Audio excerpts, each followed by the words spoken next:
Olá, queridos alunos! Estamos de volta aqui para dar continuidade, então, no nosso conteúdo de Física. Eu sou o professor Nelson Bezerra e agora nós vamos mostrar conteúdos para o nosso terceiro ano, né?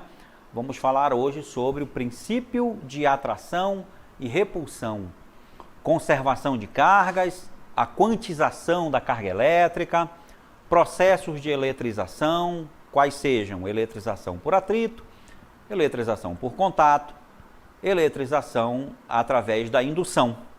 Também vamos comentar sobre eletroscópios e a série triboelétrica, né, que tem a ver com a eletrização por atrito. Então vamos dar início aqui à nossa aula, falando então do princípio de quantização das cargas elétricas, certo, pessoal? Então, a carga elétrica disse que ela é quantizada, ou seja, a quantidade de carga elétrica de um corpo, ela pode ser determinada pelo número de elétrons que está em excesso ou que está faltando nesse corpo, nesse material. Pois o elétron possui uma carga fixa, que é conhecida de carga elementar ou até mesmo de carga fundamental. Essa carga fundamental, ela tem um valor constante, que nós vamos observar aqui na tela, né? O E é igual a 1,6 vezes 10 a menos 19 coulomb. Esse é o valor, então, para a nossa carga elétrica aqui, pessoal. Então, olha só, aqui está o valor, né, para o E, que é a carga elétrica elementar. E essa expressão que aparece aqui na tela, Q igual a NE, ela é a forma com que a gente pode calcular a quantidade de carga de um corpo. Lembrando que essa quantidade aqui é dita quantizada porque ela depende de um número inteiro, N. Veja que a gente vai ver detalhadamente agora, no próximo slide que nós vamos mostrar, essa questão da quantização da carga, que é a quantidade da carga elétrica que um corpo tem, que a gente chama de C. Veja aqui novamente a expressão, né, da nossa carga, a quantidade de carga, Q igual a N vezes E, onde esse E é a carga elétrica elementar, a carga elétrica fundamental, um valor fixo, o menor valor de carga elétrica que existe na natureza, 1,6 vezes 10 a menos 19 coulombs, que é a unidade para a carga elétrica. Essa unidade é simbolizada aqui pela letra C. Esse valor ele é muito pequeno, 10 elevado a menos 19. Claro, é o valor da carga que possui um elétron, é o valor da carga que possui um próton. Então, esse N que aparece na equação aqui, ó, é o número de prótons ou elétrons em excesso no corpo, certo? Então, a carga elétrica é calculada através desse número que está em excesso. E a gente diz que o corpo vai estar carregado se ele tem excesso de prótons ou excesso de elétrons. Se ele tiver o mesmo número de prótons e elétrons, é porque ele está neutro. Ele tem carga elétrica, mas a carga elétrica total é zero, tá certo? E esse N, ele só pode ser um número inteiro, porque eu não posso ter, pessoal, meio próton ou meio elétron no corpo. Isso não existe. Eu não posso dizer que o corpo tem a metade de um elétron em excesso ou a metade de um próton. Então, como eu só posso ter números inteiros de prótons ou de elétrons, certo, em excesso no corpo, a carga elétrica ela sempre vai assumir valores que são múltiplos da carga elétrica elementar. Múltiplos. Ou seja, a carga elétrica não pode assumir qualquer valor. Não é um valor linear. É um valor que vai saltando de 1,6 em 1,6 vezes 10 a menos 19, dependendo da quantidade de prótons ou elétrons que o corpo tiver em excesso. Por isso que nós dizemos que a carga ela é quantizada, porque são quantidades fixas de carga, são pacotes de carga. Não é uma questão linear, ou seja, a carga elétrica não pode assumir qualquer valor. Ela só assume valores que são múltiplos da carga elétrica elementar. Ok? Muito bem.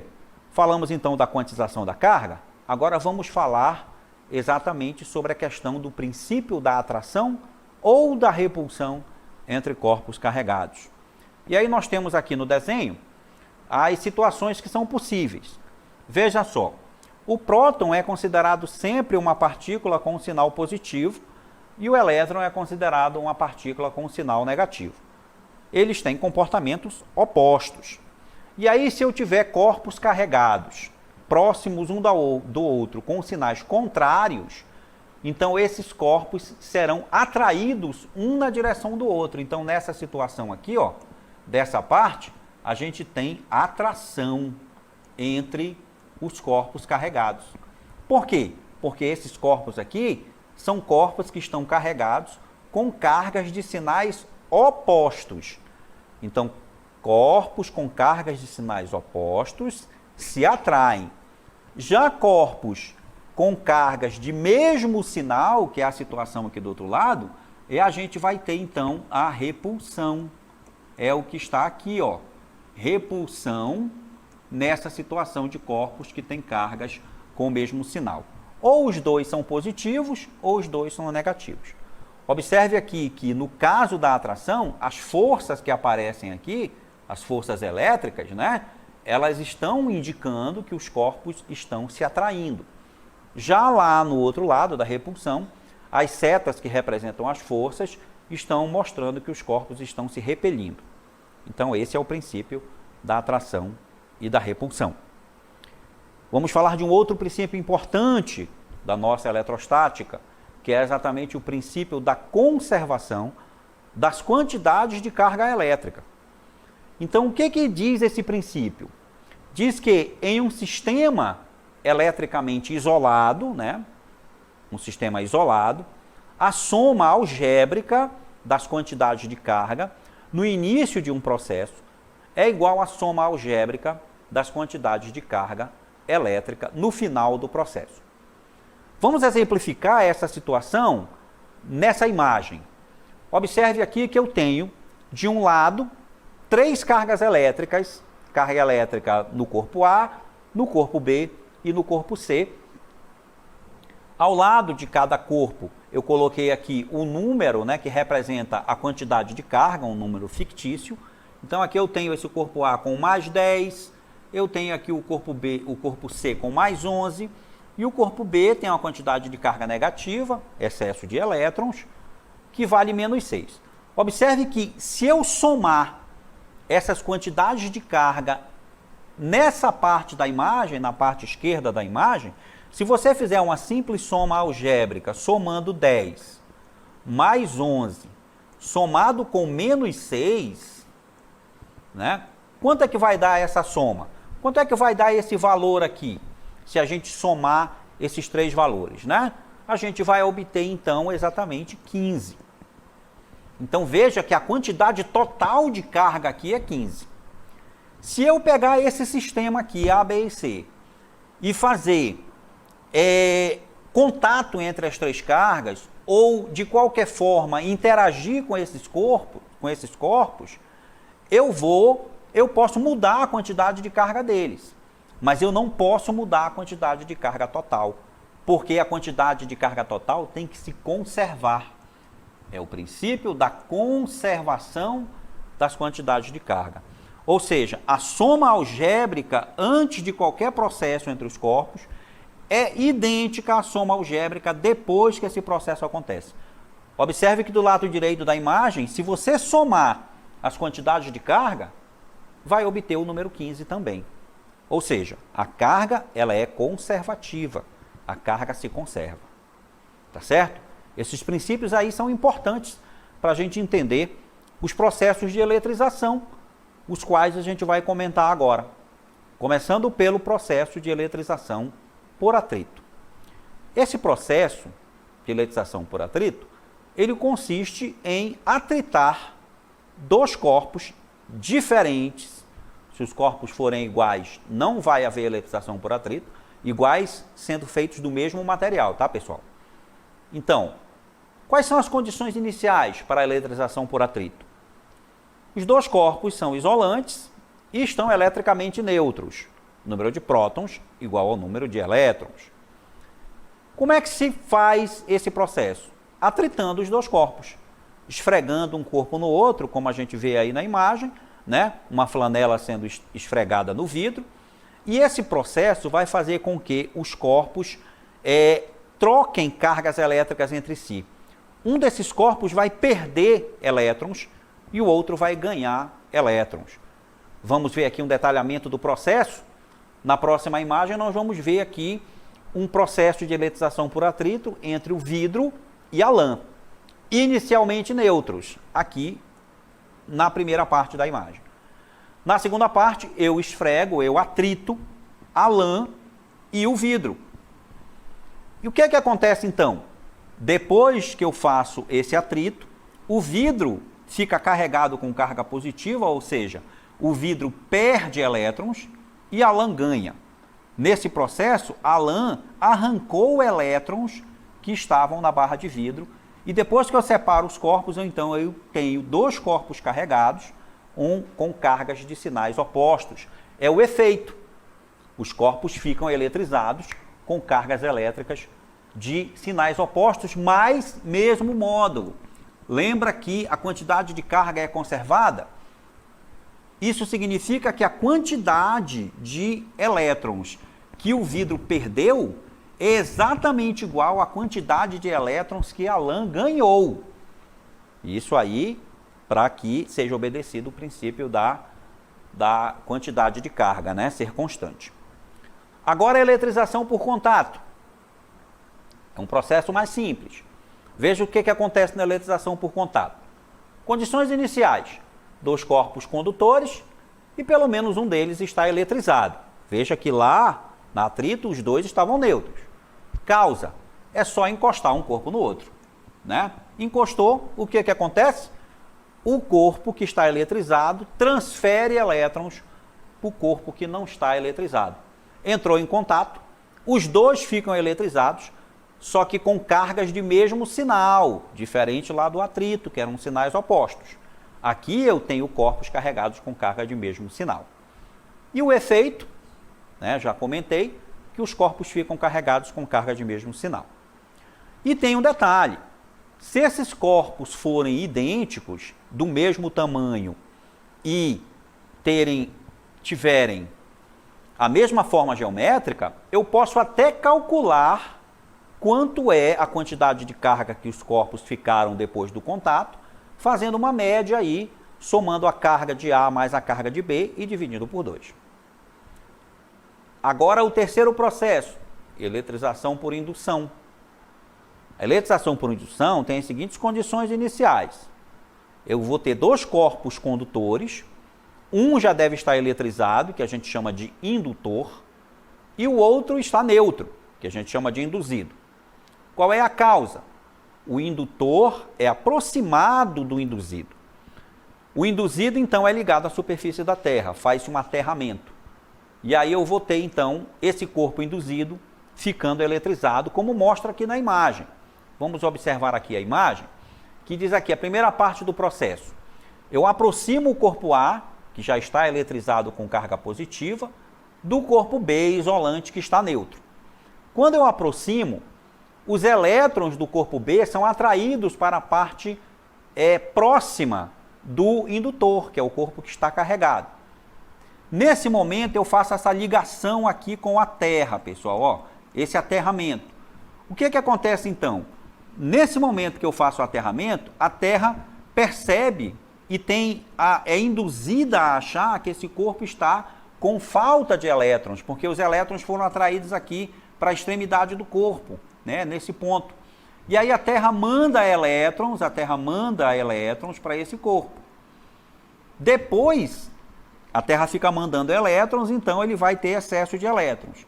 Aí, depois, o que eu faço? Eu corto o aterramento primeiro e depois eu afasto o corpo induzido do corpo neutro. E aí eu consigo carregar o corpo por indução. O efeito que acontece aí é que o corpo lá, o induzido, ele fica carregado com cargas elétricas de sinais opostos ao indutor. Certo, pessoal? Então veja, nós temos até aí uma pequena animação que vai mostrar para você como acontece esse processo de eletrização. Esse vídeo ele fala do eletroscópio. Porque o eletroscópio ele funciona com o princípio da eletrização por indução. Não é uma maneira de eletrizar, mas o eletroscópio é um aparelho que serve para medir se um corpo tem ou não carga elétrica. Vamos observar então aí a nossa animação. O eletroscópio é um aparelho usado para detectar se um corpo possui cargas elétricas em excesso, ou seja, se um corpo está carregado eletricamente. Primeiro vamos aproximar um bastão de vidro da cabeça do eletroscópio.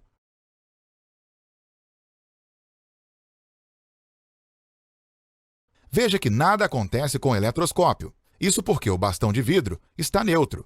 O número de prótons é igual ao número de elétrons. Mas, ao atritarmos o bastão de vidro com uma flanela de algodão, este adquire carga elétrica, eletrização por atrito.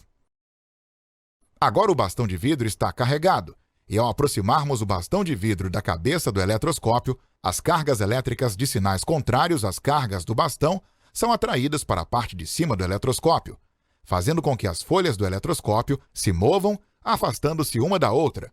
Isso porque, na parte inferior, temos acúmulo de cargas elétricas de mesmo sinal das cargas elétricas do bastão. Muito bem, pessoal, essa foi a nossa aula de hoje, falando aí sobre os processos de eletrização e os princípios da eletrostática. E agora vamos conhecer as nossas questões das nossas atividades.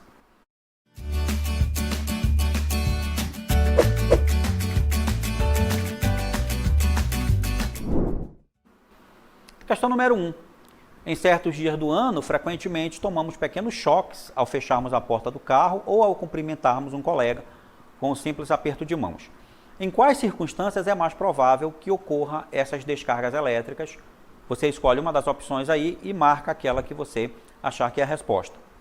Na questão número 2, você vai citar exemplos do seu dia a dia, do seu cotidiano, onde você pode observar os processos de eletrização por atrito, por contato e por indução. Muito bem, pessoal, daqui a pouco eu estou de volta aí para a gente fazer a correção das atividades, tá?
Muito bem, meus queridos, estamos de volta aqui para a correção das questões, né? Vocês aqui no chat participando bastante, né?